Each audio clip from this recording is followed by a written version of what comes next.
ಅಲ್ಲಿ ಒಬ್ಳು ಹೆಂಗಸು ತನ್ನ ಮಗುನ ಕೂರಿಸ್ಕೊಂಡು ನಿಂತಿರ್ತಿದ್ಲು.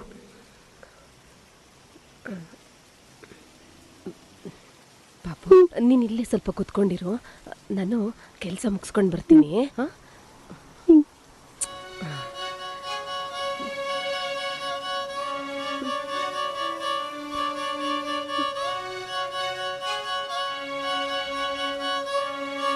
ಆ ಮಗು ಒಬ್ಳೇ ಕೂತಿರೋದನ್ನ ನೋಡಿ ಕರುಳು ಕಿತ್ತಂತಾಗೋಯ್ತು ಸರ್.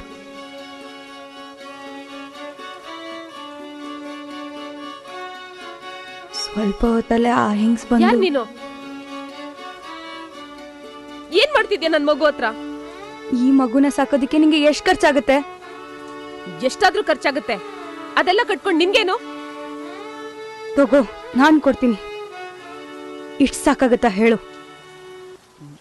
ನನಗ್ ಬೇಕಾಗಿಲ್ಲ. ಇವತ್ ಕೊಡ್ತೀಯಾ? ದಿನಾನು ಕೊಡ್ತೀಯಾ? ಕೊಡ್ತೀನಿ, ಆದ್ರೆ ಈ ಕೆಲಸ ಮಾಡಲ್ಲ ಅಂತ ಪ್ರಮಾಣ ಮಾಡು.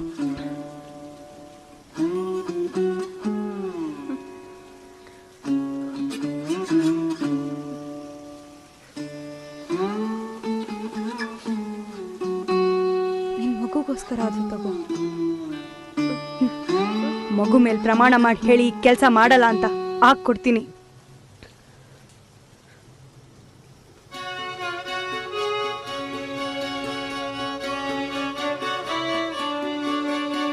ನನ್ ಮಗು ಮೇಲೆ ಆಣೆ. ಸುಮಾರು ದಿನ ಭಾಗ್ಯಮ್ಮ ಕಾಣಲೇ ಇಲ್ಲ ಸರ್.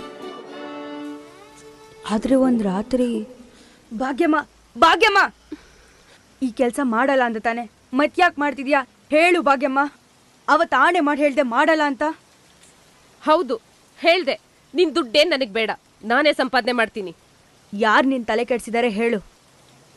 ನಾವೆಷ್ಟೇ ಬದಲಾಗಿದ್ದೀವಿ ಅಂದ್ರು ಜನ ನಮ್ಮನ್ ಕರೆಯೋದು ಸೂಳೆ ಸೂಳೆ ಅಂತಾನೆ. ನೀನ್ ಈ ತರ ಮಾಡೋದ್ರಿಂದ ನಿನ್ ಮಗು ಮೇಲೆ ಏನ್ ಪರಿಣಾಮ ಬೀಳುತ್ತೆ ಅಂತ ಗೊತ್ತಿದ್ಯಾ ಭಾಗ್ಯಮ್ಮ? ಸಾಕು ಈ ಕೆಲ್ಸ, ಬಿಟ್ಬಿಡು.